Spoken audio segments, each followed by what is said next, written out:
ili tuweze kusaidiana. Kwa nini? Kwa sababu ni muhimu kwenye jamii. Sisi wanajamii, sisi kama sehemu ya jamii, tusione ni jambo la kawaida mtu mwingine anapoteseka.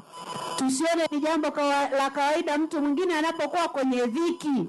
Tusione ni jambo la kawaida mtu anapokuwa kwenye taabu. Kwa hiyo msaidie kwenye taabu yake hata kidogo.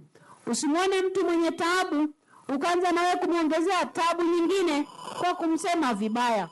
Wakati mwingine tunakosea sana. Unaanza yule mvivu.